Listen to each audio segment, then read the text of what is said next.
इस्लाम से न भागो, राहे खुदा यही है। ऐ सोने वालों जागो, शम्सु दुहा यही आउज़ुबिल्लाहि मिनश्शैतानिर्रजीम बिस्मिल्लाहिर्रहमानिर्रहीम। नाज़रीन किराम अस्सलाम वालेकुम वरहमतुल्लाहि वबरकातुहू। আউযুবিল্লাহি মিনাশ শাইতানির রাজিম বিসমিল্লাহির রহমানির রহিম। প্রিয় দর্শক, আসসালামু আলাইকুম। আজ 28 ডিসেম্বর, আজ শনিবার, আর জার্মান স্টুডিও থেকে আমরা রাহুদা অনুষ্ঠান নিয়ে আপনাদের সামনে উপস্থিত হয়েছি।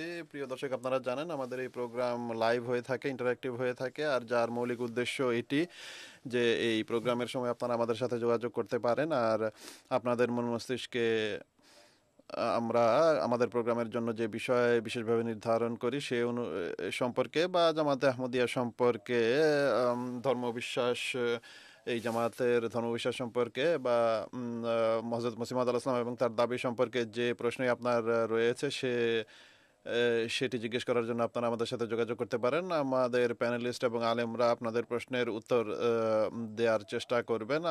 আমার সাথে আজকে এখানে আলোচনায় যোগ দেবেন মোহতরম শামশাদ আহমদ কমর সাহেব, অনুরূপভাবে মোহতরম মৌলানা ফয়জুল্লাহ ভারওয়ানা সাহেব। আমি উভয়কে স্বাগত জানাচ্ছি। প্রিয় দর্শক, যেমনটি আপনারা দেখে আসছেন যে আমাদের এই প্রোগ্রাম, বরং আমাদের এই সিরিজ যা জার্মান স্টুডিও থেকে উপস্থাপিত হচ্ছে, এখানে আমরা একটি বিশেষ বিষয় এর প্রেক্ষিতে চেষ্টা করেছি তার বাস্তবতা যেন আপনাদের সামনে তুলে ধরতে পারি। আর সেই বিষয়টি হলো ইসলামে যে মুরতাদের বিষয়টি রয়েছে বা মুরতাদকে হত্যার বিষয়ে যে ফতোয়া দেওয়া হয়, আর সাধারণ একটি বিশ্বাস যেটি হয়ে দাঁড়িয়েছে, এর যে বাস্তবতা রয়েছে সে সম্পর্কে আমরা এখানে কথা বলবো। মুরতাদ সেই ব্যক্তিকে বলা হয় যে কোনো ধর্ম অবলম্বন করে আর ঘোষণা দেয় যে সে সেই ধর্মের অন্তর্ভুক্ত হয়েছে আর পরবর্তীতে সেই ধর্মকে পরিত্যাগ করে যায়। আর শুধু তাই নয়, বরং পরবর্তীতে ঘোষণাও করে যে এখন সে এই ধর্মের সাথে তার কোনো সম্পর্ক নেই, সে তা পরিত্যাগ করেছে।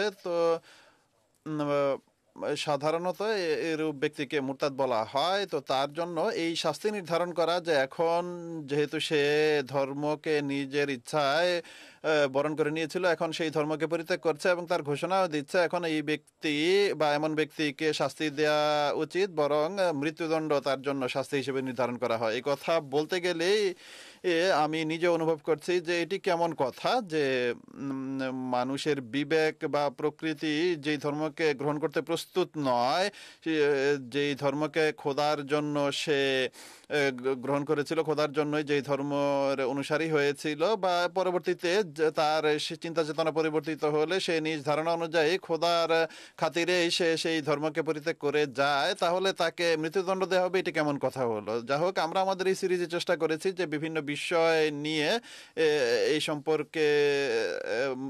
সম্পর্কে বিভিন্ন দিক নিয়ে আমরা আলোচনা করব।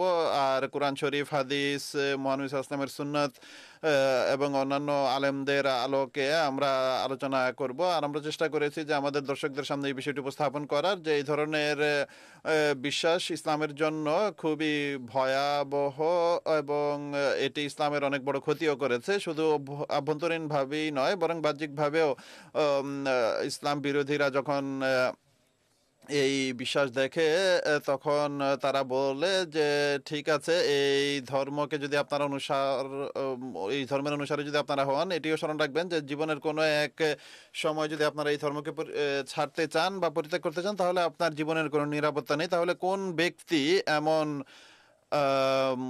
ধর্মকে গ্রহণ করতে প্রস্তুত হবে? অথচ মহানবী সাল্লাল্লাহু আলাইহি ওয়াসাল্লাম, আমাদের প্রিয় নবী হযরত মুহাম্মদ মুস্তাফা সাল্লাল্লাহু আলাইহি ওয়াসাল্লাম এমন এক পবিত্র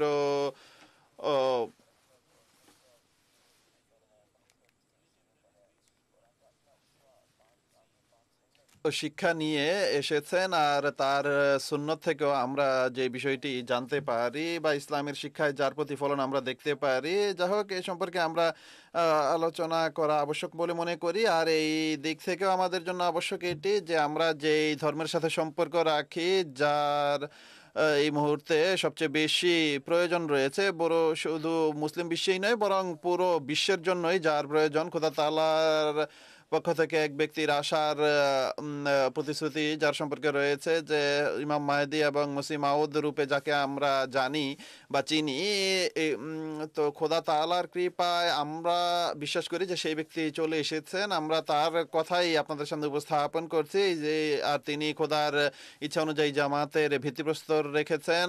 আল্লাহ তাআলার কৃপায় তার মৃত্যুর পর খিলাফতের ছায়াতলে এই জামাত দিন দিন উন্নতিও করে যাচ্ছে, আর ইসলামের প্রকৃত শিক্ষাও সারা পৃথিবীতে ছড়িয়ে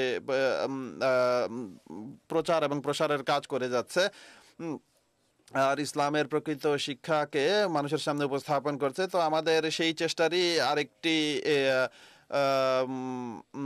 রূপ হলো আমাদের এই অনুষ্ঠান, যে আল্লাহ তাআলার কৃপায় যদি আমাদের এই বার্তার মাধ্যমে কারো মন মস্তিষ্কে বিষয়টি স্পষ্ট হয় যে ইসলামের অনন্ত সুন্দর শিক্ষা কি, আর মহানবী সাল্লাল্লাহু আলাইহি ওয়াসাল্লামের প্রকৃত শিক্ষা যার উপর থেকে সমস্ত পর্দা হযরত মসিহে মাউদ আলাইহিস সালাতু ওয়াস সালাম সরিয়েছেন এবং আমাদের এই বিষয়টি বলেছেন যে ইসলামের প্রকৃত শিক্ষা কি। তো আমরা চেষ্টা করেছি আমাদের পক্ষ থেকে, আর আজকের পর্বেও আমরা চেষ্টা করব এমন কিছু আলোচনা আপনাদের সামনে তুলে ধরার যেগুলো এই ভয়াবহ বিশ্বাসের সমর্থক যে সকল আলেমরা আছে বা এখনো যারা এই ব্যাখ্যা করছে বা যেই দলিল তারা উপস্থাপন করে, যেসব বিষয়ের উদ্ধৃতি তারা উপস্থাপন করে এবং মনে করে যে আসলে এই বিষয়টি তারা যেভাবে ভাবে সেইভাবেই হওয়া উচিত, আপনাদেরকে দাওয়াত দিচ্ছি যে আপনারা আমাদের সাথে যোগ দিবেন, আপনাদের প্রশ্ন আমাদের কাছে করবেন। হাফিজুল্লাহ সাহেবের মাধ্যমে আমরা আমাদের আলোচনা আরম্ভ করব। যখন মুরতাদের হত্যার শাস্তি এর কথা বলা হয়, তো মুসাইলামা কাজ্জাবের উল্লেখ করা হয় যে সে মুসলমান ছিল, পরে মুরতাদ হয়েছে। দেখুন মহানবী সাল্লাল্লাহু আলাইহি ওয়াসাল্লাম তার বিরুদ্ধে যুদ্ধ করেছেন বা সেনাগ্রাসন করেছেন, আর এরপর যখন এখানে বিষয় শেষ হয়নি বরং পরবর্তীতে হযরত আবু বকর সিদ্দিক রাদিয়াল্লাহু তাআলা আনহু এর যুগেও এই বিষয় অব্যাহত ছিল। আর কোন এক সময় এমন এসেছে যখন মুসাইলামা কাজ্জাব নিহত হয়েছে বা তাকে হত্যা করা হয়েছে। তো অনেক বড় দলিল হিসেবে এই বিষয়ে এই ঘটনাকে উপস্থাপন করা হয়। তো এর বাস্তবতা সম্পর্কে আপনি আমাদের বলবেন। অনেক ধন্যবাদ আপনাকে। বিসমিল্লাহির রহমানির রহিম। এই যে বিষয়টি খুবই আফসোসের বিষয় যে মুসলমানরা এই কথা বলে যে মুসাইলামা কাজ্জাবকে তার নবুয়তের দাবি করার কারণে বা ইসলাম থেকে ফিরে যাওয়ার কারণে হত্যা করা হয়েছে। এটি আসলে অনেক বড় আফসোসের বিষয় যে এ ধরনের কথা ইসলামের ইতিহাস বা ইসলামের প্রতি আরোপ করা হয় যার সাথে ইসলামের দূর দূরান্তের কোনো সম্পর্ক নেই। আসল বিষয় কি, তার নবুয়তের দাবি বা ইসলাম পরিত্যাগ করা এটি আসলে এক মাধ্যম ছিল। আসলে সে রাজত্ব চাচ্ছিল, আর এর ঐতিহাসিক সাক্ষ্য আমরা দেখতে পাই। এ কারণেই সে মহানবী সাল্লাল্লাহু আলাইহি ওয়াসাল্লামের সমীপে আসে, আর সে মহানবী সাল্লাল্লাহু আলাইহি ওয়াসাল্লামের সামনে একটি শর্তও রাখে যে আমি আপনার অনুসরণ করতে প্রস্তুত আছি, আপনাকে মানতে প্রস্তুত আছি, আপনি শুধু এতটুকু বলুন যে আপনার মৃত্যুর পর আমি আপনার খলিফা হব। মহানবী সাল্লাল্লাহু আলাইহি ওয়াসাল্লাম তখন মাটি থেকে একটি খড়কুটা উঠান এবং বলেন যে তুমি যদি আমার কাছে এটিও চাও, এটিও আমি তোমাকে দিব না। তো এই কথা শুনে সে পুনরায় নিজ জাতির মাঝে ফিরে যায় এবং সেখানে সে নবুয়তের দাবি করে বসে, আর সেখান থেকেই সে মহানবী সাল্লাল্লাহু আলাইহি ওয়াসাল্লামের সমীপে একটি পত্র লিখে যার শুরু ছিল মিম মুসাইলামা ইলা মুহাম্মাদিন, অর্থাৎ আমি আজ এই চিঠি এক নবীর পক্ষ থেকে অন্য নবীর প্রতি লিখছি। আর সে বলে যে এই পুরো এলাকা আমার অধীনে আর বাকি এলাকা কুরাইশের অধীনে আসবে। তো মহানবী সাল্লাল্লাহু আলাইহি ওয়াসাল্লাম তার এই পত্রের উত্তরে দেন কোরআন শরীফের একটি আয়াতের মাধ্যমে যে ইন্নাল আরযা লিল্লাহি ইউরিসুহা মিন ইবাদিহি ইউরিসুহা মা ইয়াশাউ মিন ইবাদিহি ওয়াল আকিবাতু লিল মুত্তাকিন, অর্থাৎ এই যে জমি এটি আল্লাহ তাআলা যাকে চান তাকে এর উত্তরাধিকারী করেন নিজ বান্দাদের মধ্য থেকে। তো এই কথা মহানবী সাল্লাল্লাহু আলাইহি ওয়াসাল্লাম তাকে উত্তর হিসেবে লিখেন, আর এইভাবে এই ধারাবাহিকতা চলমান থাকে। আর সে এখানে থামেনি, বরং বাস্তবতা হলো সে যে ইসলামী রাজত্ব প্রতিষ্ঠিত হয়েছিল তার বিদ্রোহী ছিল সে।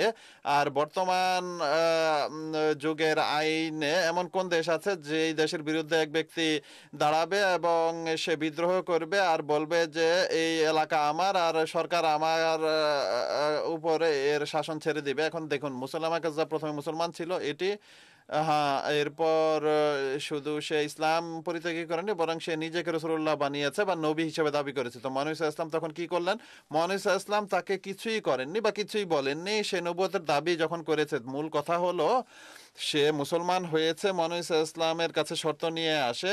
সে যদি মুরতাদ হয়ে গিয়ে থাকে তাহলে মুহাম্মদ সাল্লাল্লাহু আলাইহি ওয়াসাল্লাম তো তাকে তখনই হত্যা করিয়ে দিতেন।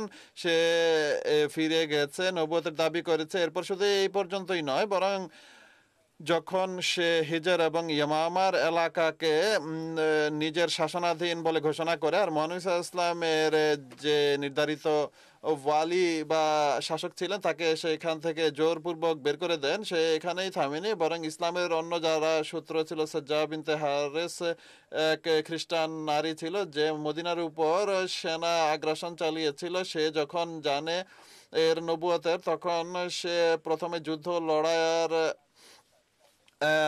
ইচ্ছা করে, কিন্তু তার পূর্বে সে সেই নারীকে বিয়ে করে তার সাথে মিলে আরো শক্তি অর্জনের চেষ্টা করে এবং বলে যে তাদের সাথে মিলে ইসলামের বিরুদ্ধে যুদ্ধ করবে আর ইসলামী রাজত্বকে শেষ করে সে নিজের শাসন প্রতিষ্ঠা করবে। এটি ছিল তার ইচ্ছা। আর শুধু তাই নয়, বরং সেখানে যারা মুসলমানরা ছিল তাদের সবাইকে সে নিজের হাতে বয়াত করতে বাধ্য করে।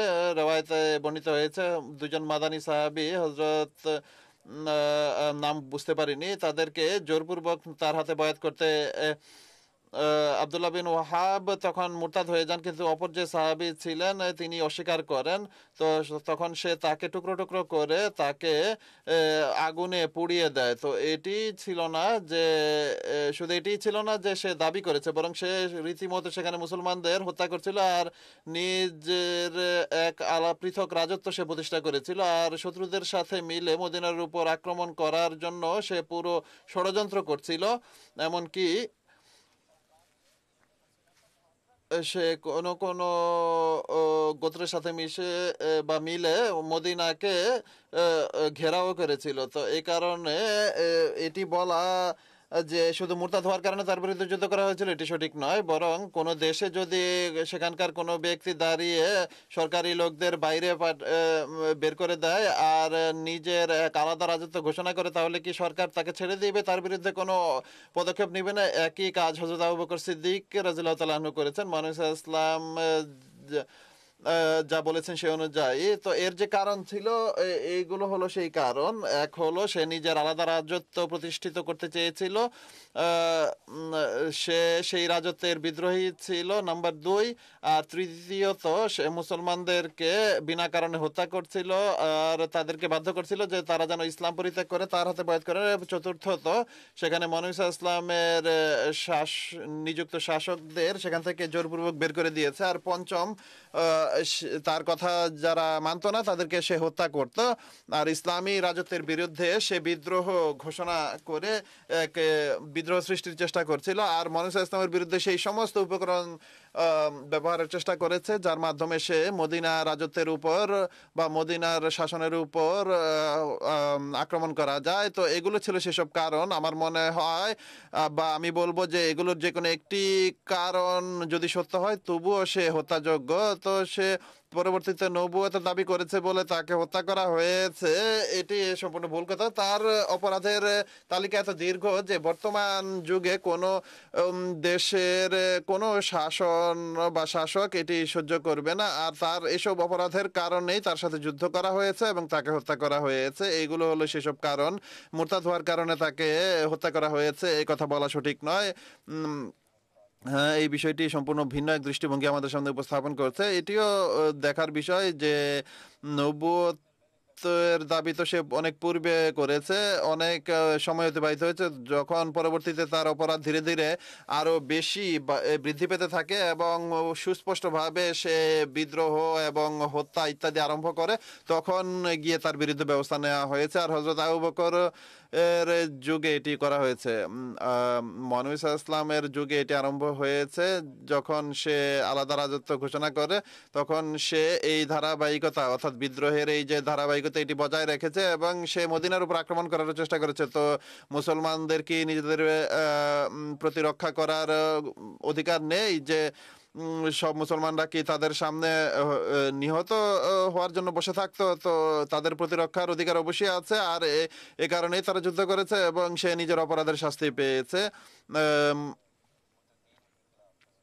মুরতাদদের বিরুদ্ধে হযরত আবু বকর যে যুদ্ধ করেছেন সেই সমস্ত যুদ্ধ যত মুরতাদ হযরত আবু বকরের যুগে নিজেদের পরিণতি ভোগ করেছে তারা শুধু ইসলাম থেকে ফিরে যাওয়ার কারণে নিহত হয়নি, বরং তারা বিদ্রোহ করেছিল, তারা মুসলমানদের বিরুদ্ধে যুদ্ধ আরম্ভ করেছিল, তারা মুসলমানদেরকে হত্যা করতে আরম্ভ করেছিল। এগুলো ছিল সেই কারণ যার ফলে তারা শাস্তি পেয়েছে। শুধু ইসলাম পরিত্যাগের কারণে আবু বকর রাদিয়াল্লাহু তাআলা আনহু তাদের বিরুদ্ধে যুদ্ধ করেননি।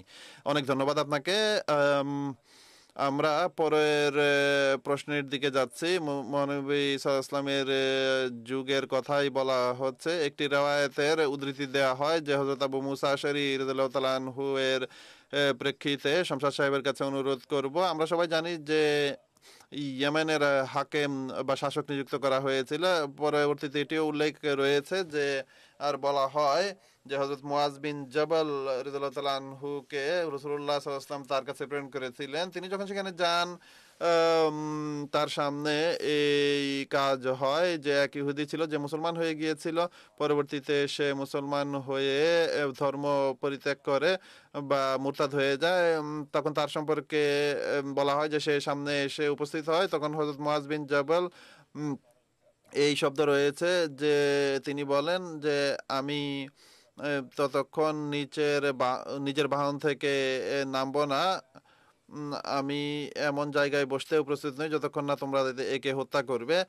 তো এখান থেকে যে চিত্র অঙ্কিত হয় বা যে দলিল দেওয়া হয় তাহলে দেখুন এই উদ্ধৃতি তে বলা হয়েছে যে আল্লাহর রাসূলের সাহাবী এমন কথা বলেছেন। তো এটিকে আমরা কিভাবে গ্রহণ করব? আউযুবিল্লাহি মিনাশ শাইতানির রাজিম, বিসমিল্লাহির রহমানির রহিম। এই যে হাদিস যা আপনি রিওয়ায়াত বর্ণনা করেছেন বা যেটির রিওয়ায়াত বা উদ্ধৃতি আপনি দিয়েছেন যে হযরত মুআজ বিন জাবাল সেই ইহুদিকে যে মুসলমান হওয়ার পর পুনরায় মুরতাদ হয়ে গিয়েছিল তাকে হত্যা করেছেন, সেখানে এই শব্দ হযরত মুআজ বিন জাবাল রাদিয়াল্লাহু তাআলা আনহুর এসেছে যে আল্লাহ এবং তার রাসূলের এই সিদ্ধান্ত রয়েছে তাই আমি এমনটি করছি। তো যদি এটি আল্লাহ এবং তার রাসূল সাল্লাল্লাহু আলাইহি ওয়াসাল্লামের সিদ্ধান্ত হতো যেমনটি সেই রিওয়ায়াতে বর্ণিত হয়েছে, তাহলে আল্লাহ এবং তার রাসূলের সিদ্ধান্ত কোথাও বর্ণিত হওয়া উচিত। প্রথম প্রশ্ন হলো এটি যে আল্লাহর সিদ্ধান্ত কি কোরআন শরীফে আছে যে যে ব্যক্তি মুরতাদ হবে তাকে হত্যা করা হোক? আমাদের দৃষ্টিতে তো কোরআন শরীফে এমন কোনো আয়াত নেই, আর রাসূলের ফয়সালাও এমন নয় যা শুধু নিজের যেখানে শুধু এটি বলা হয়েছে যে ধর্ম পরিত্যাগের কারণে তাকে যা কাউকে হত্যা করে দাও। মানুষ ইসলামের এমন কোনো সিদ্ধান্ত আমরা দেখি না যে তিনি কাউকে হত্যা করিয়েছেন ধর্মত্যাগের কারণে। এরপর যখন আমরা কোরআন শরীফের দিকে দৃষ্টি দেই, কোরআন শরীফে আল্লাহ তাআলা সুস্পষ্টভাবে বলেছেন সূরা মায়দা কি সূরা মায়দার 33 নম্বর আয়াত, মান কাতালা নাফসাম বিগাইরি নাফসিন আও ফাসাদিন ফিল আরজি ফাকান্নামা কাতালান নাসা জামিয়া। অর্থাৎ এই দুটি কারণ বর্ণিত হয়েছে যে কাউকে শুধু এই দুটি কারণে হত্যা করা বৈধ।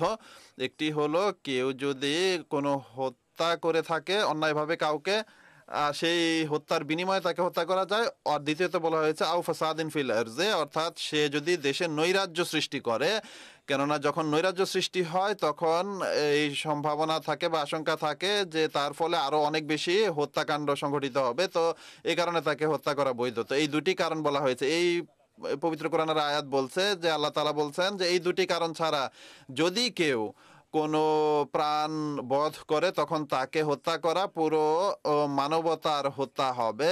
এখন এখানে শুধু দুটি কারণ বলা হয়েছে, একটি হলো হত্যার বদলে হত্যা, প্রতিশোধ হিসেবে হত্যা, আর নৈরাজ্য সৃষ্টির কারণে হত্যা। তৃতীয় আর কোনো কারণ বলা হয়নি। অনুরূপভাবে আরেকটি আয়াত সূরা মায়েদার 34 নম্বর আয়াত, এর পরবর্তী আয়াত, নামা জাযাউল্লাযিনা ইউহারিবুন আল্লাহ ওয়া রাসূলাহু ওয়া ইয়াসআউনা ফিল আরজি ফাসাদান আন ইউকাত্তালু আও ইউসাল্লাবু আও তুকাত্তা আইদিহিম ওয়া আরজুলুহুম মিন খিলাফিন অ ইউনফা মিনাল আরজ।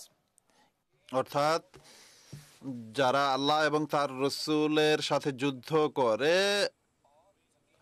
আর পৃথিবীতে নৈরাজ্য সৃষ্টি করে, তাদের শাস্তি হলে তাদেরকে হত্যা করা হোক বা ক্রুশে ঝুলিয়ে মৃত্যু দেয়া হোক অথবা দেশ থেকে বিতাড়িত করা হোক। তো এই দুটি কারণ, একটি হলো হত্যার প্রতিশোধ হিসেবে হত্যা, আর দ্বিতীয়ত নৈরাজ্য সৃষ্টি। এই দুটি অপরাধের কারণে কোরআন শরীফের শিক্ষা অনুযায়ী হত্যা করা বৈধ হতে পারে। এছাড়া কেউ যদি কাউকে হত্যা করে তাহলে আল্লাহ তাআলা বলছেন যে কান্নামা কাতালান নাসা জামিয়া, সে যেন পুরো মানবতাকেই হত্যা করেছে। তো কোরআন শরীফ থেকে তো এই সিদ্ধান্ত আমরা পাচ্ছি। আর এই রেওয়ায়েতে এটি বলা হয়েছে যে হযরত মুআয বিন জাবাল বলছেন যে এটি আল্লাহ তাআলার সিদ্ধান্ত। অনুরূপভাবে আমরা রাসূল সাল্লাল্লাহু আলাইহি ওয়াসাল্লামেরও কোনো এরূপ সিদ্ধান্ত দেখতে পাই না। এছাড়া এটিও বলা হয়েছে এখানে যে এর কোনো বিস্তারিত বর্ণনা পাওয়া যায় না যে সে ইহুদি ছিল, মুসলমান হয়েছে আর এরপর পুনরায় মুরতাদ হয়েছে আর এরপর তার সামনে উপস্থিত হয়েছে, অথচ সম্ভাবনা হলো সেখানে সে শুধু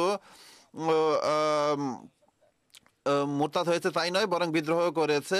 এরপর এটিও বিস্তারিতভাবে বলা হয়নি যে আর কোনো কারণ ছিল কিনা। সে যদি মুরতাদ হয়ে থাকে তাহলে তার বিরুদ্ধে যদি শাস্তি দেওয়া হয়ে থাকে তাহলে রাসূলুল্লাহ সাল্লাল্লাহু আলাইহি ওয়াসাল্লামকে কি এটি বলা হয়েছিল? আর যদি বলা হয়ে থাকে তাহলে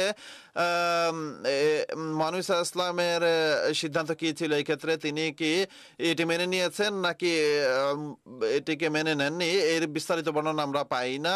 এই ঘটনার যেহেতু আর বিস্তারিত কোনো বর্ণনা আমরা পাই না, না পূর্বের বর্ণনা রয়েছে না পরবর্তী বর্ণনা রয়েছে, তো এমন একটি সন্দেহপূর্ণ রেওয়ায়েতকে মেনে নিয়ে এই সিদ্ধান্ত দেয়া, আর সেই সিদ্ধান্ত এমন যা কোরআন শরীফের স্পষ্ট নির্দেশনার বিরোধী আর মুহাম্মদ সাল্লাল্লাহু আলাইহি ওয়াসাল্লামের সুপ্রতিষ্ঠিত রওয়ায়াতের বিরোধী, সেটির উপর ভিত্তি করে এই সিদ্ধান্ত প্রদান করা যে মুরতাদের শাস্তি হলো মৃত্যুদণ্ড, এটি কখনো গ্রহণযোগ্য হতে পারে না, কারণ এটি মুহাম্মদ সাল্লাল্লাহু আলাইহি ওয়াসাল্লামের বিরোধী এবং মুহাম্মদ সাল্লাল্লাহু আলাইহি ওয়াসাল্লামের সিদ্ধান্তের বিরোধী।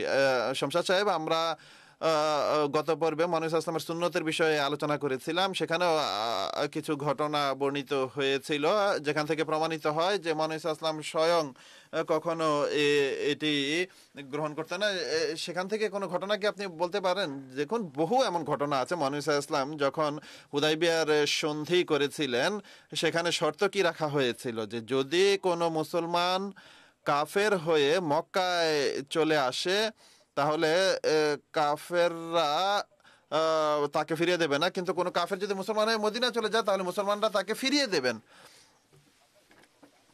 যদি কেউ মুরতাদ হয়ে যায় আর হুজুর সেই শর্তের মাঝে, অর্থাৎ সেই শর্তের মেনে নিয়ে স্বাক্ষর করছেন যে কেউ মুরতাদ হয়ে চলে গেলে তাকে তোমাদের কাছে রেখে নিও, যদি এটি খোদার নির্দেশ হতো যে তাকে হত্যা করতে হবে তাহলে মহানবী সাল্লাল্লাহু আলাইহি ওয়াসাল্লাম কখনো এমন শর্ত মেনে নিতেন না বা সেই শর্ত এর উপর স্বাক্ষর করতেন না যা আল্লাহর নির্দেশের স্পষ্ট বিরোধী।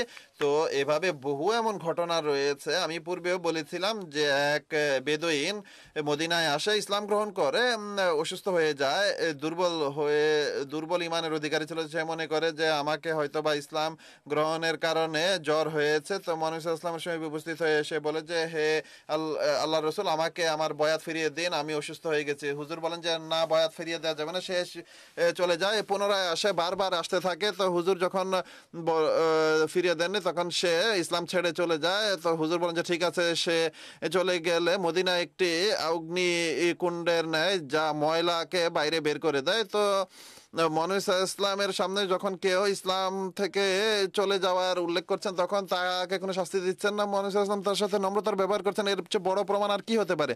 হ্যাঁ, পূর্বের আলোচনায় এটি ছিল যে শরীয়ত অনুযায়ী মুহাম্মদ সাল্লাল্লাহু আলাইহি ওয়াসাল্লাম কখনো আল্লাহ তাআলার নির্দেশাবলী যেখানে উপস্থিত রয়েছে, যদি এটি খোদার নির্দেশ হতো তাহলে এখানে কোনো ধরনের কম্প্রোমাইজ বা নম্রতা মুহাম্মদ সাল্লাল্লাহু আলাইহি ওয়াসাল্লাম করতে পারেন না। অনেক ধন্যবাদ আপনাকে হাফিজুল্লাহ সাহেব। আমি পুনরায় আপনার কাছে আসতে চাই আর একটি বিষয় নিয়ে, যে আমরা এখানে যে বলছি এই বিশ্বাসের কথা, অনেক জোরে সোরে মুহাম্মদ সাল্লাল্লাহু আলাইহি ওয়াসাল্লামের উপরে এই কথা আরোপ করা হয় যে মুহাম্মদ সাল্লাল্লাহু আলাইহি ওয়াসাল্লাম বলেছেন যে নিজ ধর্ম পরিত্যাগ করেছে তাকে হত্যা করা হোক। এই ঘটনা উপস্থাপন করা হয় বা পাওয়া যায় যে হযরত আলীর যুগে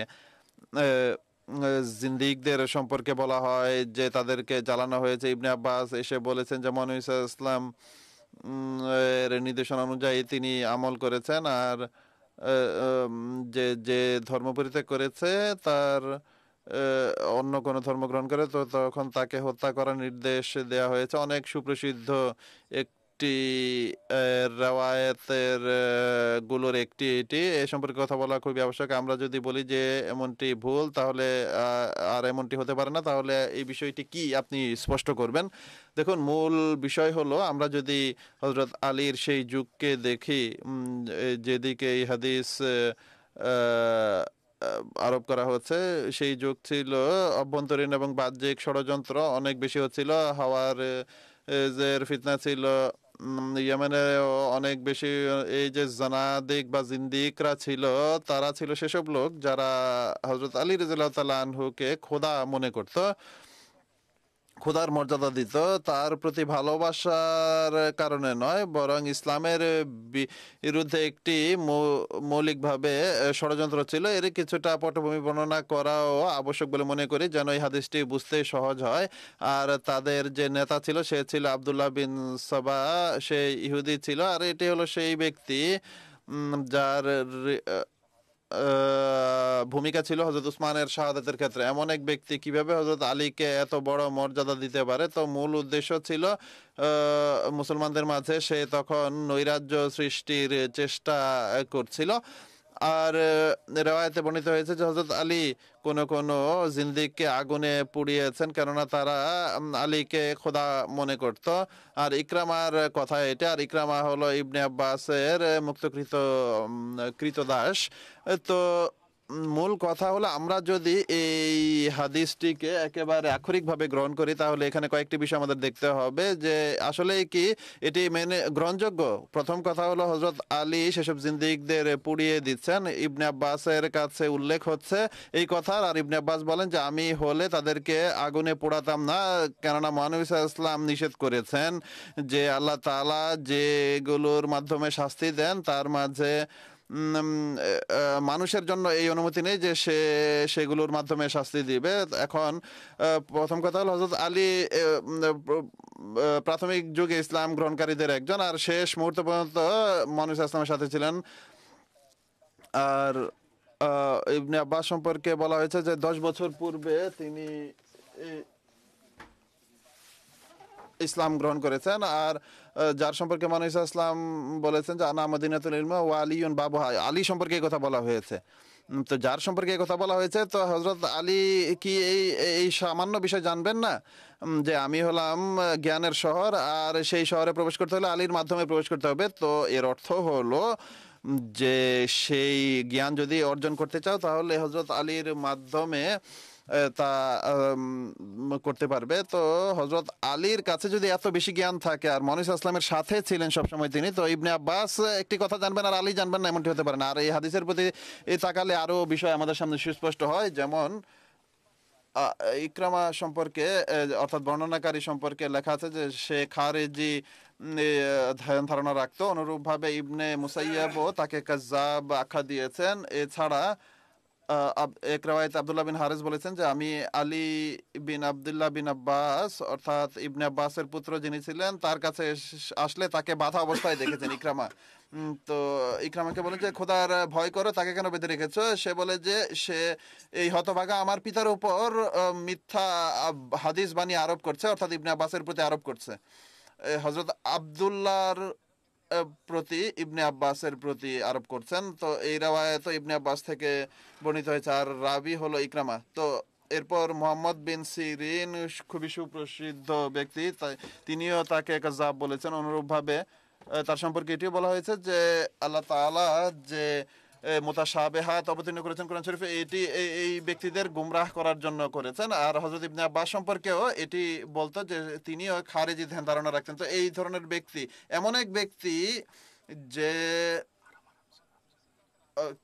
যদিও বা কেউ কেউ তাকে সিকা আখ্যা দিয়েছেন, কিন্তু বুখারীর হাতে তার হাদিস বর্ণিত হলেও এমন এক ব্যক্তি যার এই ধারণা যে কোরআনের বিরোধী কথা যে বর্ণনা করছে, কোরআন থেকে যার সমর্থন পাওয়া যায় না, মহানবী সাল্লাল্লাহু আলাইহি ওয়াসাল্লামের সুন্নত যা আমরা অসংখ্য ঘটনা দ্বারা উপস্থাপন করেছি সেগুলোর থেকে কোনো সমর্থন পাওয়া যায় না, তাহলে এটি কিভাবে সম্ভব হতে পারে যে এমন এক হাদিস যে যা মহানবী সাল্লাল্লাহু আলাইহি ওয়াসাল্লাম বলেছেন যে আবু বকর যার উপর আমল করেননি, না মহানবী সাল্লাল্লাহু আলাইহি ওয়াসাল্লাম স্বয়ং এর উপর আমল করেছেন এবং না কোরআন শরীফের কোনো আয়াত দ্বারা এর সমর্থন পাওয়া যায়, আর তিনি এসে সেই হাদিস আমাদের সামনে বর্ণনা করছেন। এখন দেখুন যেভাবে হাদিসের বিভিন্ন রীতি রয়েছে সে অনুযায়ী হাদিসটি গ্রহণযোগ্য হতে পারে না। আর এটি এমন হাদিসকে আমরা কিভাবে মানতে পারি? আরেক দিক থেকে আমরা যদি এই হাদিসকে দেখি তাহলে মান শব্দটি এর মধ্যে নারী পুরুষ শিশু সবার জন্য বর্ণিত হয়েছে। অনেক ফকি বর্ণনা করেছেন যারা ইসলাম ত্যাগ করে এমন মহিলাদের হত্যা করা বৈধ নয়। তাহলে এই শব্দ দিয়ে আপনি বিভেদ করতে পারবে না। মান বাদ্দালা দিনান, মান বাদ্দালাল ইসলামা বলেননি। পূর্বেও আমরা এর অর্থ বলেছি, যারা খ্রিস্টান থেকে মুসলমান হয়েছে তাদের অধিকার ছিল তারা হত্যা করবে, যারা ইহুদি থেকে হিন্দু হবে তাদের ইহুদিদের অধিকার আছে তাদেরকে হত্যা করবে, যদি পৌত্তলিকরা ইসলাম গ্রহণ করে তাহলে তাদের অধিকার আছে হত্যা করার, কারণ মান বাদ্দালা দিনান শব্দ আছে, মান বাদ্দালা দিনান যেমনটি আমি বলেছি এটি সামগ্রিকভাবে সবার জন্য। এর মধ্যে ইসলামী সাম্রাজ্যের উল্লেখ নেই বা বা বিশেষভাবে প্রযোজ্য। অস্ট্রেলিয়াতে কোনো ধর্মের অনুসারী থাকে তাহলে তাকে হত্যা করাও বৈধ হবে, বা ইউরোপে কোনো ব্যক্তি যদি মুরতাদ হয় তাহলে তাকে হত্যা করা বৈধ হবে, কারণ এটি তো সামগ্রিকভাবে সেখানে ইসলামী সাম্রাজ্য প্রতিষ্ঠিত হোক বা না হোক, যে ব্যক্তি ধর্ম পরিত্যাগ করবে তাহলে তাকে হত্যা করতে হবে। এটি কোরআন পরিপন্থী, মহানবীর হাদিস পরিপন্থী, সুন্নাত পরিপন্থী, খলিফাদের সুন্নাত পরিপন্থী। তাই আপনি একটি হাদিস যা পবিত্র কোরআনের আইন এবং যে সীমা রেখা আছে এর ঊর্ধ্বে, সেই হাদিসটি আপনি গ্রহণ করবেন, এটি হতে পারে না। আর মহানবী এমন কথা বলেছেন এটি হতে পারে না। বুখারী শরীফের মধ্যে রয়েছে মহানবী সাল্লাল্লাহু আলাইহি ওয়াসাল্লাম শুধু 3টি কারণে কোনো মুসলমানকে হত্যা করার আদেশ দিয়েছেন। বুখারী শরীফে এই কারণগুলো উল্লেখ আছে। মান বাদালা দিনান ফাকতুলুহু, এই কথা কোথাও নাই, যে ধর্ম পরিবর্তন করবে তাকে হত্যা করো, এটি কোথাও বলা হয়নি। হাফিজুল্লাহ সাহেব সংক্ষেপে রেওয়ায়েতের দৃষ্টিকোণ থেকে ইকরামা বলছেন হচ্ছে বর্ণনাকারী, তিনি কেমন ব্যক্তি ছিলেন। তার সন্তানরা বলতো যে আমার পিতা মিথ্যা কথা বলতো। এছাড়া পরম্পরায় যে হাদিসটি এসেছে এটিও আমরা সঠিক বলে দেখতে পাই না, কেননা এর আবিদের মধ্যে দুর্বলতা আছে। আর তৃতীয় কথা হচ্ছে কোরআন হাদিস এবং সুন্নাতের শিক্ষা প্রতিপন্থী এই বক্তব্য। দর্শকবৃন্দ, যেমনটি আমি শুরুতেই নিবেদন করেছিলাম যে আমাদের অনুষ্ঠান লাইভ, আপনাদের মাথায় যদি কোনো প্রশ্ন থাকে তাহলে আপনারা যোগাযোগ করতে পারেন, হোয়াটসঅ্যাপের মাধ্যমেও এবং ফোনের মাধ্যমেও যোগাযোগ করতে পারেন। আমাদের দর্শকদেরকে আমি আবার আমন্ত্রণ জানাচ্ছি। কিছু প্রশ্ন আমরা পেয়েছি ইতিমধ্যে আরিফুজ্জামান সাহেবের কাছ থেকে, আনোয়ার আহমদ সাহেবের পক্ষ থেকে আর নবিদ রহমান সাহেবের পক্ষ থেকে। আমরা চেষ্টা করব এই প্রশ্নগুলো পাশাপাশি নেয়ার জন্য। যদি আপনাদের মাথায় কোনো প্রশ্ন জাগে তাহলে আপনারা আমাদেরকে পাঠাতে পারেন বা ফোন করতে পারেন। প্রত্যেক ইসলামী ফিরকা নিজেকে মুসলমান বলে, আর বর্তমানে দুর্ভাগ্যজনকভাবে হলেও সত্য মুসলমান নিজেদেরকে বলে, আবার পাশাপাশি তারা তাদের কার্যক্রম দ্বারা কাফের প্রতিপন্ন হয়। এই অবস্থায় জানতে চায় যে এই সমস্যার সমাধান কি আপনাদের দৃষ্টিতে। শামসাদ সাহেব উত্তর দিচ্ছেন, পবিত্র কোরআনে আল্লাহ তাআলা বলেছেন, তোমাদের যেখানে পারস্পরিক বিবাদ ফারুদ্দুহু ইলাল্লাহ, সেখানে তোমরা আল্লাহর দিকে যাবে বা তার রসুলের দিকে যাবে। অতএব আমাদেরকে এমন পরিস্থিতিতে আল্লাহ এবং তার রসুলের মীমাংসা দেখতে হবে যে তারা কি মীমাংসা দিয়েছেন, সিদ্ধান্ত দিয়েছেন। আল্লাহ তাআলা পবিত্র কোরআনের সূরা হুজরাতের 15 নম্বর আয়াতে বলেছেন, ওয়া কালাতিল আরাবু আমান্না কুল্লাম তুমিনু ওয়ালাকুন কুলু আসলামনা ফালাম্মা ইয়াদখুলুল ঈমানু ফি কুলুবিকুম। গ্রামের লোকেরা বেদুইনরা আসে এবং তারা বলে আমরা ঈমান এনেছি। আল্লাহ বলেন, হে নবী তুমি তাদেরকে বলে দাও তোমরা এখনো ঈমান আনোনি, এটুক বলতে পারো যে আমরা মুসলমান হয়েছি, ওয়ালাকিন কুলু আসলাম না, আমরা মুসলমান হয়েছি, আমরা ইসলাম গ্রহণ করেছি, এটা বলতে পারো। এটা হচ্ছে ওয়ালাম্মা ইয়াদ খুলিল ইমানু ফি কুলুবিকিম, কেননা এখনও ইমান তোমাদের হৃদয়ে পতিত হয়নি। এর অর্থ হচ্ছে যে ব্যক্তি একবার তার মুখ দ্বারা ইসলাম গ্রহণ করার দাবি করবে, অর্থাৎ আল্লাহর তৌহিদের প্রতি ইমান আনবে, মহানবী সাল্লাল্লাহু আলাইহি ওয়াসাল্লামের রিসালাতের সাক্ষী দেয় আর মুসলমান হওয়ার দাবি করে, আল্লাহ তাআলা বলছেন যে তার হৃদয়ে কি আছে না আছে এটি তুমি ছেড়ে দাও। তোমার হৃদয়ের দিকে তাকানো উচিত নয়, তার বাহ্যিক অবস্থা দেখে তাকে মুসলমান বলার অধিকার আছে এবং তারও নিজেকে মুসলমান বলার অধিকার আছে। আল্লাহ রসুল সিদ্ধান্ত দিয়েছেন, মহানবী সাল্লাল্লাহু আলাইহি ওয়াসাল্লাম, মান সাল্লা সালাতানা ওয়াস্তাকবালা কিবলাতানা ওয়া আকালা যাবিয়াতানা ফাহুয়াল মুসলিমু, যে ব্যক্তি আমাদের মতো নামাজ পড়েছে, আমাদের কেবলামুখী নামাজ পড়েছে এবং আমাদের জবাইকৃত পশুর মাংস খেয়েছে, তিনি মুসলমান। আর মুসলমান এমন আল্লাযী লাহু জিম্মাতুল্লাহ ওয়া জিম্মাতুর রাসূলিহি, আল্লাহ এবং তার রসুলের দায়িত্ব হয়েছে তাকে রক্ষা করা। পরে হাদিস বলছেন ফাহুয়াল মুসলিমু লাহু মালিল মুসলিমি, তিনি মুসলমান, তার সকল অধিকার এবং দায়িত্ব মুসলমানদের মতোই গণ্য হবে।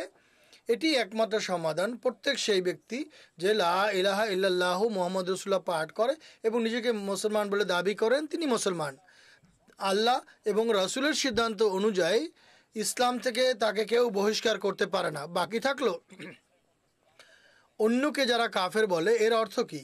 এর অর্থ হচ্ছে হযরত খলিফাতুল মসিহ সালেহ রাহিমাহুল্লাহ তাআলা যখন ৭৪ সনের সংসদে এই বিতর্ক চলছিল, তখন ইয়াহিয়া বখতিয়ার পুরো চেষ্টা করেছিল যে কোনো না কোনোভাবে হযরত মির্জা নাসির আহমদ সাহেব যেন বলে আমরা সকল মুসলমানকে কাফের মনে করি। তিনি বলেন যে না, আমরা কাউকে কাফের বলি না। তিনি হাওয়া উদ্ধৃতি দিয়েছেন, মির্জা সাহেব বলেছেন কথা, হুজুর বলেছেন যে না, এখানে অর্থ ভিন্ন। হুজুর বলছেন কেউ যদি অমুক ব্যক্তিকে কাফের বলে বা অমুককে কাফের বলেছে, তাহলে আপনি যদি এই কাফের অর্থ এটি মনে করেন যে কাউকে আপনি ইসলাম থেকে বহিষ্কার করছেন, তাহলে কেউই মুসলমান থাকবে না। এর একটি সমাধান, ইসলামের যে সংজ্ঞা বা ইসলামের যে পরিচয় বুজুর্গান দিয়েছেন, এর মধ্যে ইসলামও দুটি ধাপ রয়েছে, কুফরিরও দুটি ধাপ রয়েছে বা স্তর রয়েছে। ইমাম রাগেব বলেছেন এক হচ্ছে দুনাল ইমান, এক হচ্ছে ফওকাল ইমান। এক ইসলাম হচ্ছে সেটি যা ধর্মের মধ্যে আছে, ইমানের অবস্থাও এর মধ্যে থাকবে, এটি হচ্ছে উন্নত পর্যায়ের ইমান বা ইসলাম। একটা হচ্ছে নিম্ন পর্যায়ের ইসলাম, কিন্তু ইসলামের ধর্মের মধ্যেই উভয়ে অন্তর্ভুক্ত। একইভাবে ইমাম তাইমিয়া, যিনি এসব বিষয়ে খুবই কঠিন, তিনি অতি দ্রুত হত্যার ফতোয়া দিয়ে দিতেন, তিনিও দুনাল কুফরের পরিভাষা ব্যবহার করেছেন। একটি কুফর হচ্ছে যা ইসলাম ধর্ম থেকে বহিষ্কার করে, অর্থাৎ মানুষ নিজেই ঘোষণা দেয় আমি আল্লাহকে মানি না, আর রসুল পাক সাল্লাল্লাহু আলাইহি ওয়াসাল্লামকে কেউ যদি বলে যে আমি তাকে মানি না আর আমি ইসলাম থেকে বেরিয়ে যাচ্ছি, তাহলে ইসলাম ধর্ম থেকে বাইরে চলে গেল। কিন্তু কেউ যদি ইসলাম ধর্মের অনুসারী হওয়ার দাবি করে আর লা ইলাহা ইল্লাল্লাহ মুহাম্মদ রাসূলুল্লাহ পাঠ করে, তাহলে আরেকটি কুফর হচ্ছে কুফর দুনাল কুফর, অর্থাৎ সে ইসলামের কোনো এক অংশ অমান্য করে বা আলস্য দেখায়। যেভাবে মহানবী সাল্লাল্লাহু আলাইহি ওয়াসাল্লাম বলেছেন মান তারাকা সালাতা মুতাআম্মিদান ফাকাদ কাফারা, যে ব্যক্তি একবেলার নামাজ জেনে শুনে ছেড়ে দেয় সে কাফের হয়ে যায়। এখন সে কোন ধরনের কাফের? সে দুনাল কুফর, অর্থাৎ সে ইসলাম ধর্ম থেকে বের হয়ে যায়নি, ইসলামের একটি আদেশ অমান্য করেছে, এই কারণে সে সেই নির্দেশ অমান্য করার কারণে সেই নির্দেশ অমান্যের কাফর। হযরত খলিফাতুল মসিহ সালেহ রাহিমাহুল্লাহ এই কথাই বলেছেন যে এই বিষয়টি তোমরা অবলম্বন করো, যেখানে কোনো ফেরকা অন্য কোনো ফেরকাকে কাফের বলেছে, এর অর্থ শুধু এতটুকু কাফার হবে যে তাদের দৃষ্টিতে সে জবাবদিহিতার সম্মুখীন হবে, কিন্তু সে ইসলাম ধর্ম থেকে বহিষ্কৃত নয়। কিন্তু কোথাও যদি বলে মসিহ মাউদ আলাইহিস সালাম বা আমাদের খলিফাদের মধ্যে হতে কেউ কোনো অন্য মুসলমানকে কাফের বলেছেন, তাহলে তাও শুধুমাত্র এই কারণে বলেছে, আমরা তাদেরকে গুনাহগার বা জবাবদিহিতার সম্মুখীন মনে করি। এর অর্থ কখনোই এটা নয় যে আমরা তাদেরকে ইসলাম ধর্ম থেকেই বহিষ্কৃত মনে করি। আসল কথা হচ্ছে এটি, বা এর একমাত্র সমাধান হচ্ছে সকল মুসলমান ফেরকা কমপক্ষে এই কথায় ঐক্যমত হবে যে কেউ যদি অন্য কাউকে কাফের বলে, তাহলে সে পাপী হওয়ার অর্থে বা জবাবদিহিতার কারণে নতুবা ইসলাম ধর্ম থেকে কেউ কাউকে বহিষ্কার করতে পারে না। ইসলাম ধর্ম থেকে শুধুমাত্র সেই ব্যক্তি বহিষ্কৃত গণ্য হবে যে নিজে ঘোষণা দিবে যে আমি মুসলমান নই। এছাড়া যদি কেউ নিজের মুখ দ্বারা লা ইলাহা ইল্লাল্লাহ মুহাম্মদ রাসূলুল্লাহর স্বীকারোক্তি দেয়, ইসলাম গ্রহণ করার দাবি করে, তাহলে কেউ তাকে ইসলাম ধর্ম থেকে বহিষ্কার করতে পারে না। আল্লাহ এবং তার রসুল তাকে ইসলাম ধর্মের অন্তর্ভুক্ত গণ্য করেন। যখন আল্লাহ এবং তার রসুল তাকে গণ্য করেন ইসলাম ধর্মের অনুসারী, তাহলে অন্য কারো অধিকার নেই যে তাকে ধর্ম থেকে বহিষ্কার করবে। শামসাদ সাহেব, অনেক ধন্যবাদ। অদম, শুরুতেই বলেছিলাম আমাদের এই যে আলোচ্য বিষয় অর্থাৎ ইরতাদ বা মুরতাদের যে শাস্তির বিষয়ে ভুল শাস্তির বিষয়ে উপস্থাপন করা হয়, যে মুরতাদের শাস্তি হত্যাকাণ্ড, এটি সঠিক নয়। এই বিষয় সংক্রান্ত যদি কোনো প্রশ্ন আপনাদের মাথায় আসে তাহলে অবশ্যই করবেন। আমাদের দর্শকদেরও আহমদিয়তের পক্ষ থেকে সঠিক শিক্ষা উপস্থাপন আমরা করি। বিরুদ্ধবাদীদের পক্ষ থেকেও অনেক কথা ভেঙে চুড়ে উল্টে পাল্টে বা বিকৃত করে উপস্থাপন করা হয়। নবীদের বিরুদ্ধবাদীদের বৈশিষ্ট্যই এটি যে তারা সবসময় হাসি ঠাট্টা করে। আমাদের এক বন্ধু প্রশ্ন করেছেন, যদিও এটি আমাদের আলোচ্য বিষয়ের সঙ্গে সম্পর্ক রাখে না, কিন্তু আমরা প্রশ্নটি নিতে চাই।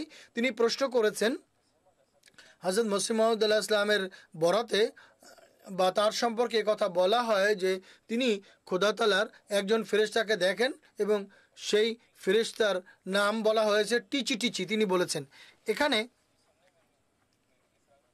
এটি এভাবে উপস্থাপন করে যে টিচি টিচি এটি কেমন নাম হয়, কোনো একজন ফেরেশতা তার নাম হচ্ছে টিচি টিচি, এটি তিনি বলেছেন। সঙ্গে তারা উপহাসও করেছে। এই প্রশ্ন সম্পর্কে অনুরোধ করব যে এই প্রশ্নের অবতারণা কিভাবে হয়েছে, আসল ঘটনা কি। দেখুন, পবিত্র কোরআনে কোথাও একথা বলেনি যে আল্লাহ তাআলার যত ফেরেশতা আছে তাদের সবার নাম আল্লাহ বলে দিয়েছেন, বরং পবিত্র কোরআন এবং হাদিস থেকে শুধুমাত্র কয়েকজন ফেরেশতার নামই আমরা জানতে পারি। একইভাবে আল্লাহ তাআলা তাদের সংখ্যা সম্পর্কেও আমাদের বলেননি যে কতজন ফেরেশতা আছেন। আল্লাহ বলেছেন মা ইয়ালামুল জুনুদা, তিনি বলছেন যখন আমরা তাদের সংখ্যা সম্পর্কেই জানি না, খোদা তাআলার সেই সেনাদলের সংখ্যা কত, তাহলে প্রত্যেক ফেরেশতার নাম কি প্রত্যেক মুসলমান জানে? 4 জন ফেরেশতার চাইয়ে অধিক ফেরেশতার নাম তো মানুষ জানেই না। কোথাও কোথাও ফেরেশতাদের গুণবাচক নামও বর্ণনা করা হয়েছে, দেখতে হবে কোথায় বলেছেন কথা। আর পরিতাপ হচ্ছে হযরত মসিহ মাউদ ইসলাম স্বয়ং একথার ব্যাখ্যা দিয়েছেন, যখন এক ব্যক্তি নিজে বর্ণনা করছেন এবং তিনি সে কথার ব্যাখ্যাও দিয়েছেন। তারপর দুর্ভাগ্য যে শুধুমাত্র শত্রুতার কারণে তারা এই ধরনের বিষয়কে আপত্তির কারণ বানায়। হযরত মসিহ মাউদ ইসলাম স্বপ্নে দেখেন। প্রথম কথা হচ্ছে এই যে ফেরেশতার নাম বলা হয়েছে তা তিনি স্বপ্নে দেখেছিলেন। স্বপ্নের মধ্যে কি মানুষের কোনো হাত থাকে? স্বপ্নে হুজুর দেখেছেন যে একজন ফেরেশতা, আর হুজুর বলেন যে এক ব্যক্তিকে আমার দেখে মনে হচ্ছিল যে তিনি ফেরেশতা। তিনি একথা বলেননি যে তিনি ফেরেশতা, তিনি বলছেন যে এক ব্যক্তিকে দেখে মনে হচ্ছিল যে সে যেন ফেরেশতা। আর তিনি আমার সামনে আসেন এবং আমার আঁচলে অনেকগুলো টাকা রাখে। আমি তাকে জিজ্ঞেস করি তোমার নাম কি? তিনি বলেন যে তোমার নাম কিছু, আমার নাম কিছু না। তখন আবার জিজ্ঞেস করলে কিছু না কিছু তো হবে, তখন তিনি বলেন আমার নাম টিচি। হুজুর বলছেন পাঞ্জাবি ভাষায় সময়ের জন্য নির্ধারিত ব্যক্তিকে টিচি বলা হয়। নির্ধারিত সময়ে বা প্রয়োজনের সময়ে যে ব্যক্তি আসে তাকে টিচি বলা হয়। এটি হচ্ছে মূল রেওয়ায়েত, এটি হচ্ছে মূল কথা যা হযরত মসিহ মাউদ ইসলাম তার পুস্তক হাকিকাতুল ওয়াহিতে লিখেছেন। আসল কথা কি, হযরত মসিহ মাউদ আলাইহিস সালামের কিছু অর্থের প্রয়োজন ছিল। তিনি চিন্তিত ছিলেন লঙ্গরখানার ব্যয়ভার কিভাবে পূর্ণ হবে, তাই আল্লাহ তাআলা তাকে স্বপ্নে দেখান। আর হুজুর বলেন যে এই স্বপ্নের পর আল্লাহ তাআলা এমন এমন উপকরণ সৃষ্টি করেছেন, এমন এমন জায়গা থেকে অর্থ এসেছে, সকল প্রয়োজন যে জন্য আমি চিন্তিত ছিলাম আল্লাহ তাআলা সেসব প্রয়োজন পূর্ণ করে দিয়েছেন। এভাবে এটি হচ্ছে সেই মূল কথা যে সম্পর্কে আপত্তি করা হয়। আর দ্বিতীয় কথা হচ্ছে বিদ্যুৎবাদীরা বলে আল্লাহ তাআলা বলছেন ইউ হাররিফুনা কালেমা দিহি, সম্ভবত কোন কনটেক্সটে আলোচনা করা আছে। এখানে শব্দটি এসেছে টিচি, অর্থাৎ অনুবাদ করে দেন আল্লাহ তাআলার যে কথা এগুলো তারা স্থান থেকে পরিবর্তন করে বর্ণনা করেন। আসল কথা হচ্ছে যদি মানুষের মধ্যে ঈমান থাকে আর বাস্তবতা এবং সত্যের ভিত্তিতে আপত্তি করে, তাহলে তাদের মূল বক্তব্য উপস্থাপন করা উচিত। প্রথম কথা হচ্ছে এটি একটি স্বপ্নের কথা। স্বপ্নের মধ্যে সেই ফেরেশতা হুজুর বলছেন যে আমি মানুষকে ফেরেশতা সদৃশ মনে করেছিলাম। তিনি তার স্বপ্নের কথা বলছেন। দ্বিতীয় কথা হচ্ছে হুজুর সেই টিচির নাম বলছেন যে এর অর্থ কি, তিনি এই টিচি শব্দের অর্থও বলে দিয়েছেন। তৃতীয়ত আপত্তিকারীদের মসিমত যতটুকু বলেছেন ততটুকু কথা বলা উচিত ছিল, নিজের পক্ষ থেকে মন করা কথা বলা উচিত ছিল না। আর তৃতীয় কথা, এই চারজন ফেরেশতার নাম ছাড়া কি আর কোনো ফেরেশতার নাম নেই? রেওয়ায়তে এসেছে মহানবী সাল্লাল্লাহু আলাইহি ওয়াসাল্লাম যখন মেরাজ করানো হয়, যখন তিনি প্রথম আকাশে পৌঁছেন, তখন রেওয়ায়তে এসেছে সেখানে তার নাম ছিল বাবুল হেফস এবং এর দারওয়ান ছিল, সেই ফেরেশতার নাম ছিল ইসমাইল। এইভাবে বিভিন্ন ফেরেশতার নাম। ইসমাইল নামের কোনো ফেরেশতার নাম শুনেছেন কি? এগুলো গুণবাচক নাম। আর আল্লাহ তাআলার এই সেনাদলের বা ফেরেশতা দলের সংখ্যা এত বেশি, সবার নাম আমরা জানি না। আল্লাহ তাআলার পক্ষ থেকে এমন এক সাহায্য, আর এই স্বপ্নের সম্পর্ক ছিল ওই বিষয়ের সঙ্গে, অর্থাৎ আল্লাহ তাআলা তাকে জানাতে চাচ্ছিলেন যে নির্ধারিত সময় তোমার সাহায্য এসে যাবে। সেই ফেরেশতা তার নাম বলার অর্থ এটিই ছিল যে যে কষ্ট বা যে দুশ্চিন্তায় তিনি নিপতিত ছিলেন, সেই দুশ্চিন্তা তার অচিরেই দূরীভূত হতে যাচ্ছে। হযরত মুসলিম আসলাম যেখানে একথা উল্লেখ করেছেন, যদি আপত্তিকারী তার হৃদয় থেকে বিদ্বেষ বের করে দিয়ে এই বিষয়টি দেখেন, তাহলে আপত্তি করার কিছু নেই। জাযাকাল্লাহ। আসল কথা এটি যা আপনি বললেন। আর আমি আমাদের দর্শকদেরও বারবার একথাই বলছি যে আমরা বলছি যে এই পুস্তকটি খুলে পড়ে দেখতে পারেন। এই পুস্তকটি সহজলভ্য। আমাদের আল ইসলামের সার্চ ইঞ্জিনে আছে, টিচি শব্দটি লিখে আপনি সার্চ করতে পারেন এবং বইয়ের উদ্ধৃতি আপনি পাবেন যে কোন বইয়ে এই কথা হযরত মসিহ মাসুম লিখেছেন। আর বলছে টিচি, আর তিনি বলছেন যে এটি পাঞ্জাবি শব্দ, তাকে পাঞ্জাবি ভাষায় বোঝানো হয়েছে এর অর্থ। আর এর যে গুণবাচক নাম বা বৈশিষ্ট্য তাও তিনি বলে দিয়েছেন। আমাদের বন্ধুর সামনে বিষয়টি স্পষ্ট হয়ে গিয়ে থাকবে যে কিভাবে মানুষ কথা বলে ভুল বোঝানোর চেষ্টা করে। এটি তো সত্যবাদীদের কাজ নয়। জাযাকাল্লাহ আপনাকে উত্তর দেওয়ার জন্য। নাভিদুর রহমান সাহেব আরেক বন্ধু আছেন, তিনি প্রশ্ন করবেন। আমি শামসুর সাহেবকে অনুরোধ করব, আমাদের পুরো অনুষ্ঠানই এই প্রশ্নের উত্তর। আপনি আমাদের বন্ধুকে বলে দিবেন উত্তর। কোনো আহমদি যদি মুরতাদ হয়ে যায়, অর্থাৎ কোনো আহমদি যদি আহমদিয়ত ছেড়ে দেয়, তাহলে আপনারা কি করবেন? এটি কোনো নতুন বিষয় নয়। এটি এমন বিষয় যখন থেকে হযরত মসিহ মাউদ আলাইহিস সালাতু ওয়াস সালাম পৃথিবীতে আবির্ভূত হয়েছেন, বরং এরও পেছনে দেখুন, এই অনুষ্ঠানই তো আমরা করছি, এই বিষয় তো আলোচনা করছি। মহানবী সাল্লাল্লাহু আলাইহি ওয়াসাল্লামের যুগেও মানুষ মুরতাদ হতো। মহানবী সাল্লাম মুরতাদ হওয়ার কারণে কাউকে হত্যা করেননি বা তার প্রতি কোনো কঠোর আচরণ করেননি, কঠোর ব্যবহার করেননি। তিনি তো কোমল ব্যবহারই করতেন। ঠিক আছে, যে যেতে চায় সে চলে যাক, এক্ষেত্রে আমাদের কোনো আপত্তি নেই। আর হযরত মসিহ মাসুমের পরে আজ পর্যন্ত দেখুন অগণিত এমন দৃষ্টান্ত রয়েছে। আমরা প্রতিদিন হয়তো এ ধরনের সমস্যা দেখি, মানুষ মুরতাদ হয়, আহমদিয়ত ছেড়ে দেয়। এটি সবার সামনে স্পষ্ট। যদি কেউ আহমদিয়ত ছেড়ে দেয়, আমরা তার সঙ্গে কি ব্যবহার করি? আসল কথা হচ্ছে এখনই মান কাতালা বাদ্দালা দিনু ফাকতুলু যে শব্দ বলছেন, হাফিজুল্লাহ সাহেব সবিস্তারে বিষয়টি আলোকপাত করেছেন। এখানেও এর একটি অর্থ রয়েছে, যে ধর্ম পরিবর্তন করে তাকে হত্যা করো। কতলের অর্থ হচ্ছে তাকে ছেড়ে দাও, তাকে যেতে দাও যেখানে যেতে চায়, তার সঙ্গে সম্পর্ক ছিন্ন করো। আরবি অভিধানের আলোকে এটিই অর্থ, অর্থাৎ কোনো জিনিসের প্রভাব কমিয়ে দেয়া বা তার সম্পর্ক দুর্বল করে দেয়া বা সম্পর্ক ছিন্ন করা, একেও আরবিতে কতল বলে।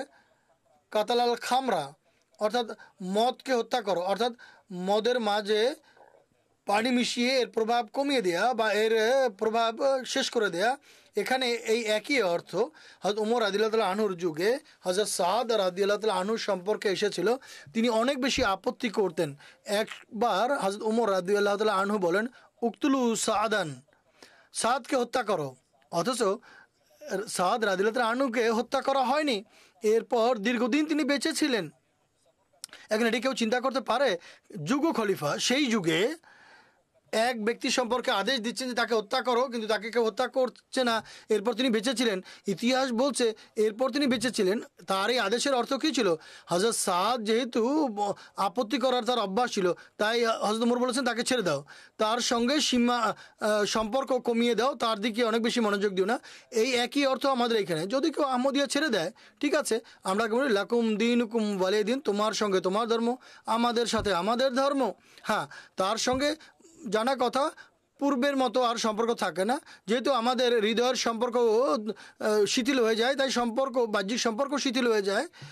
কিন্তু এর অর্থ কখনোই এটি নয় যে আমরা তার জন্য বাহ্যিক বা আক্ষরিক কোনো শাস্তি প্রস্তাব করি, এমন নয়, আমরা এটি করি না। ঠিক বলেছেন, যেমনটি আপনি বললেন, আহমদিয়া জামাতের পুরো চেষ্টা এটি যে আমরা যেন ইসলামী শিক্ষার চিত্র উপস্থাপন করি। হযরত মুসলিম আসলাম জামাতের ভিত্তি রাখার সময় বলেছেন যেন এমন একটি জামাত হবে যাকে দেখেই মানুষ বুঝতে পারবে যে ইসলামী শিক্ষা সত্যিকার অর্থে কী ছিল। তাই আমাদের যে শিক্ষা এবং আমাদের সবচেয়ে বড় সৌভাগ্য হচ্ছে আমাদের কাছে বা আমাদের মাঝে একজন যুগ খলিফা আছেন, তিনি বারবার ইসলামী শিক্ষার দিকে আমাদের দৃষ্টি আকর্ষণ করেন। এটি খেলাফতেরই বরকত। আমরা ইসলামী শিক্ষার উপরে প্রতিষ্ঠিত। যদি খেলাফত না থাকতো তাহলে আমাদের মাঝেও এই ধরনের কোনো বিদ্রোহী উঠে দাঁড়াতো, মাথা চাড়া দিত এবং সে বলবে যে আহমদিয়া ত্যাগ কর, তাকে ছাড়া উচিত হবে না। এটি খোদা তাআলার পক্ষ থেকে পথ নির্দেশক না থাকার কারণে মানুষ যখন নবুয়ত থেকে দূরে সরে যায় আর খেলাফতও তাদের মাঝে থাকে না, তখন এই ধরনের বিশ্বাস গড়ে ওঠে। আর এটি খেলাফতের আশীষ বা বরকত যে খেলাফত এ ধরনের বিশ্বাস মাথা চাড়া দিতে দেয় না। আমরা আমাদের মূল আলোচ্য বিষয়ের দিকে আসছি। আমাদের দর্শকদেরকে আমন্ত্রণ জানাচ্ছি, যারা প্রশ্ন করতে চান, আপনাদের মাথায় যে প্রশ্ন আছে যদি আজ না নিতে পারি তাহলে আগামী অনুষ্ঠানে সুযোগ দিব। হাফিজুল্লাহ সাহেবকে অনুরোধ করব। আমরা আলোচনা করছিলাম যে এটি স্পষ্ট আদেশ, কোনো মহিলা যদি মুরতাদ হয় বা ধর্মত্যাগ করে তাকে হত্যা করা না করার নির্দেশ ইসলামে পাওয়া যায়। এই বিষয়ে আমরা আরও আলোচনা করতে চাই যে হযরত, আমি যে সূত্রে কথা বলতে চাইব হয়তো আবু বকর সিদ্দিক রাদিয়াল্লাহু আনহুর সঙ্গে সম্পর্ক রাখে বা তার যুগের সম্পর্কে। উম্মে কিরফা ছিল একজন মহিলা এবং তিনি ইসলাম গ্রহণ করার পর আবার কাফের হয়ে যায়। এরপর বলা হয় হযরত আবু বকর রাদিয়াল্লাহু আনহু তাকে তওবা করতে বলেন। যখন সে তওবা করেনি তখন হযরত আবু বকর বলেন যে তাকে হত্যা করো। এই বিষয় সম্পর্কে আমরা আলোচনা করছিলাম। এই মহিলার নাম উল্লেখ করেও আলোচনা করা প্রয়োজন, কেননা এই বিষয়টি যিনি শুনেছেন তিনি যেন উত্তর পেতে পারেন। দেখুন, হযরত আবু বকর সিদ্দিক রাদিয়াল্লাহু আনহুর, তার কাছ থেকে আমরা এটি কখনো চিন্তাই করতে পারি না যে মহানবী সাল্লাল্লাহু আলাইহি ওয়াসাল্লামের এত সুস্পষ্ট নির্দেশ থাকা সত্ত্বেও মহিলাদের সম্পর্কে আবু বকর সিদ্দিক রাদিয়াল্লাহু আনহুর মতো এত বড় একজন মানুষ মহানবী সাল্লাল্লাহু আলাইহি ওয়াসাল্লামের সেই নির্দেশকে উপেক্ষা করবেন, এটি আমরা চিন্তাও করতে পারি না। মুসালামা কাজ্জাব, যার কথা বলছি, যে সে আবু বকর রাদিয়াল্লাহু আনহুর কী বিষয় ছিল, অন্যান্য সাহাবীদের কী বিষয় ছিল, হয়তো আবু বকর ছিলেন সেই ব্যক্তি কিভাবে পরিপূর্ণ আনুগত্য তিনি প্রদর্শন করেছেন। মহানবী সাল্লাল্লাহু আলাইহি ওয়াসাল্লাম যখন বলেন মুরতাদ মহিলাকে হত্যা করা হবে না, অনেক রেওয়ায়েত আছে। হযরত ইবনে আব্বাস বুখারী শরীফে इर्तददना, तो इस तरह की रिवायात, এ ধরনের অনেক রেওয়ায়েত পাওয়া যায়। মহিলাদের হত্যা করা হবে না, যদি সে মুরতাদ হয়ে যায় তারপর তাকে হত্যা করা হবে না। হযরত ইবনে আব্বাস দ্বারা কর্তৃক এই রেওয়ায়েত পাওয়া যায়। আরেক তালিকুল মুগল দারকুতির नबी सल्लल्लाहु अलैहि वसल्लम अन्नहु कतल मुर्तद्दा, कि आज যে মহানবী সাল্লাল্লাহু আলাইহি ওয়াসাল্লাম কোনো একটি রেওয়ায়েত পাওয়া যায় না যে তিনি কোনো মুরতাদ মহিলাকে হত্যা করেছেন। এটি সুস্পষ্ট। যদি একথা সত্য হয় তাহলে আবু বকর সিদ্দিক রাদিয়াল্লাহু আনহুর ব্যাপারে আমরা এটি কীভাবে চিন্তা করতে পারি যে তিনি এটি করেছেন। আপনি মুসালামা কাজ্জাব সম্পর্কে উল্লেখ করেছেন, সে এক খ্রিস্টান মহিলা ছিল। মুসালামা কাজ্জাবের সঙ্গে বিয়ে করে মদিনার উপরে আক্রমণ করতে চাচ্ছিল,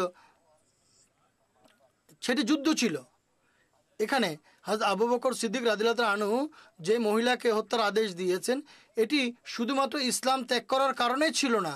যদি তাকে হত্যা করা হয় তাহলে এই মহিলার আর অন্যান্য অপরাধ পাওয়া যায় যারা ইসলাম ধর্ম ত্যাগ করার পর ইসলামের বিরুদ্ধে ষড়যন্ত্র যোগ দিয়েছিল।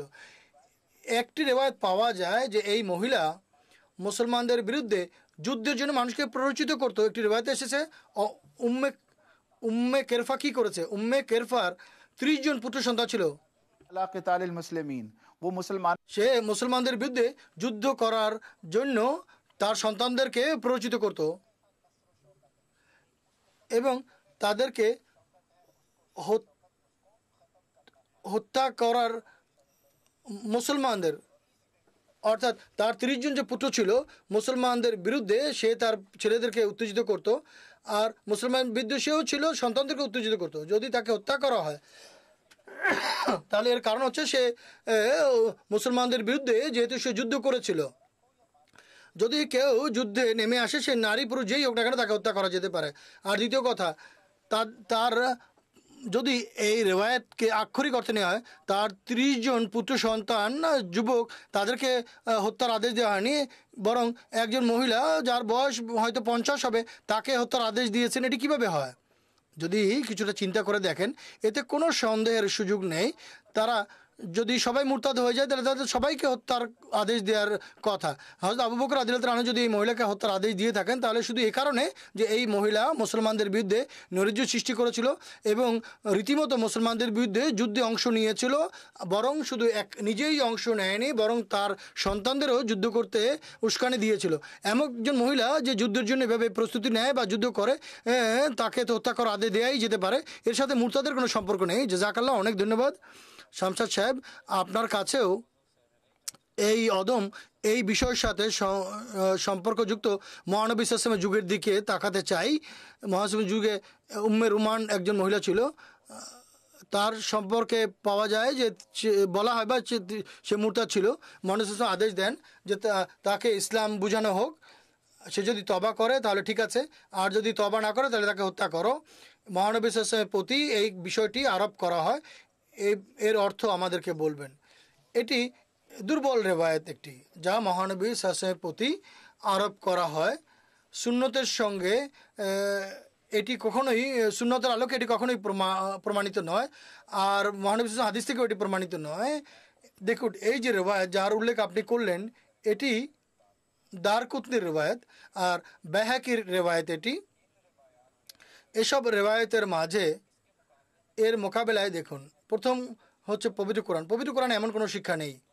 দ্বিতীয়ত, বুখারী শরীফের হাদিস, হযরত আবু কালাবা রাদিয়াল্লাহু তাআলা আনহু আল্লাহ তাআলার কসম খেয়ে বলছেন, আল্লাহর কসম, মহানবী সাল্লাল্লাহু আলাইহি ওয়াসাল্লাম কখনো কোনো ব্যক্তিকে এই 3টি কারণ ছাড়া হত্যা করেনি। এক, হত্যার বিনিময়ে হত্যা, প্রতিশোধ স্বরূপ। দ্বিতীয়ত, যে ব্যক্তি আল্লাহর পথে যুদ্ধ করতে গিয়ে মুরতাদ হয়ে যায়, সেখানে শুধু মুরতাদ নয়, বরং মুরতাদ হওয়ার পর বিদ্রোহ করে, সে যুদ্ধের জন্য মুসলমানদের বিরুদ্ধে দণ্ডায়মান হয়। তৃতীয়ত, সেই ব্যক্তি যে বিবাহিত কোনো পুরুষ যদি ব্যভিচার করে তাহলে তাকে। এছাড়া নিসাই গ্রন্থে আয়েশা রাদিয়াল্লাহু তাআলা আনহার এই একই রেওয়ায়েত রয়েছে। অর্থাৎ এই 3টি কারণে মহানবী সাল্লাল্লাহু আলাইহি ওয়াসাল্লাম কোনো মুসলমান কাউকে হত্যা করার আদেশ দিতেন। এছাড়া অন্য কোনো কারণে তিনি কাউকে বা অন্য কোনো মুসলমানের রক্তপাত ঘটানোর আদেশ দেননি। এখন দেখুন, এর মোকাবেলায় বাইহাকির রেওয়ায়েত আপনি উল্লেখ করছেন।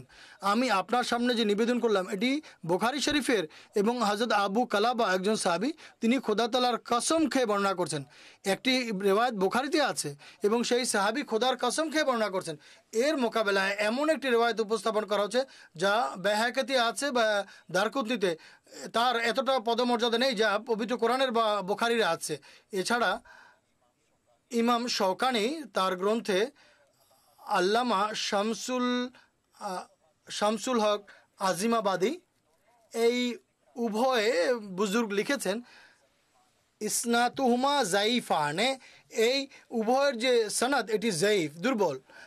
মজবুত রেওয়ায়েতের মধ্যে একে গণ্যই করছেন না তারা। এছাড়া আরেকটি কথা হচ্ছে, এটি আল্লাহর গ্রন্থ কোরআনের বিরোধী, আর দ্বিতীয়ত বুখারীর পরিপন্থী। তৃতীয়ত হযরত আয়েশা সিদ্দিকা রাদিয়াল্লাহু তাআলা আনহার মতো সুমহান বর্ণনাকারীর বর্ণনার পরিপন্থী। এরপর মুহাদ্দিসগণ লিখেছেন যে এটি দুর্বল রেওয়ায়েত। এমন দুর্বল রেওয়ায়েতকে আমরা কিভাবে সঠিক বলে মানতে পারি?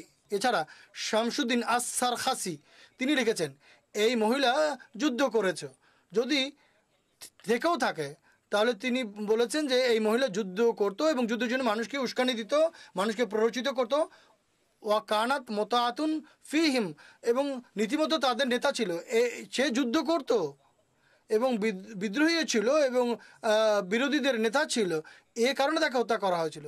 যদি এই কারণে হত্যা করা হয় তাহলে এটি তো সুস্পষ্ট, আর না হলে এটি দুর্বল রেওয়ায়েত। এই ধরনের যত ফতোয়া আপনি পাবেন এর ভিত্তি হচ্ছে অত্যন্ত দুর্বল রেওয়ায়েতের উপর ভিত্তি করে। এই রেওয়ায়েতকে মানতে গিয়ে আমরা খোদা তাআলার আদেশকে উপেক্ষা করতে পারি না। আর এত সুদৃঢ় রেওয়ায়েত যা বুখারী শরীফে আছে, মুসলিমে আছে, হযরত আয়েশা রাদিয়াল্লাহু তাআলা আনহা কর্তৃক বর্ণিত হয়েছে, আমি নিসাই হযরত আয়েশা রাদিয়াল্লাহু তাআলা আনহুর রেওয়ায়েত বলেছি, এগুলিকে উপেক্ষা করে আমরা এই দুর্বল রেওয়ায়েত কীভাবে মানতে পারি? জাযাকাল্লাহ। সবসময় আমরা এটা দেখেছি, যারা এই বিশ্বাস মানে তারা পবিত্র কোরআন থেকে কিছু দেখাতে পারে না। পবিত্র কোরআনে তো স্পষ্ট আয়াত রয়েছে যেগুলো এই সমস্ত বিশ্বাসকে খণ্ডন করে। তারা সঠিক ইতিহাসকে বিকৃত করে উপস্থাপন করে নিজেদের বিশ্বাসের অনুকূলে দাঁড় করানোর চেষ্টা করে। দর্শকদেরকেও আমি বলবো যে এটি আমাদের সিরিজের প্রথম প্রোগ্রাম, যেটি অনলাইনে আছে। দর্শকরা আপনারা অনলাইনেও দেখতে পারেন অনুষ্ঠানটি। পবিত্র কোরআন কিভাবে স্পষ্টভাবে এমন ভয়ানক বিশ্বাসের খণ্ডন করে, বরং মানুষের বাক স্বাধীনতা এবং মানুষের ঈমান আনার স্বাধীনতা এবং কোনো ধরনের বল প্রয়োগ এবং মহানবী ইসলামের আদর্শ এবং তার পবিত্র শিক্ষা, যা একেবারে পবিত্র কোরআনের শিক্ষা সম্মত, এর বিপরীতে গিয়ে তারা এমন এক ধর্ম উপস্থাপন করে যে যে ধর্মের ইসলামের মধ্যে কোনো সামঞ্জস্যের কোনো সুযোগ নেই। আমি আমাদের প্যানেলে আলেমদেরকে ধন্যবাদ জানাচ্ছি, দর্শকদেরও ধন্যবাদ জানাচ্ছি, আপনারা প্রশ্ন করছেন, আপনাদেরকে নিমন্ত্রণ জানাচ্ছি। আমাদের যে কন্ট্যাক্ট নাম্বার আছে এই নাম্বারে আপনারা আপনাদের প্রশ্ন পরেও পাঠাতে পারবেন। ইনশাল্লাহ আগামী সপ্তাহে এই একই বিষয় নিয়ে আমরা উপস্থিত হবে। ততক্ষণ পর্যন্ত অনুমতি দেবেন। আসসালামু আলাইকুম ওয়া রাহমাতুল্লাহি ওয়া বারাকাতুহু।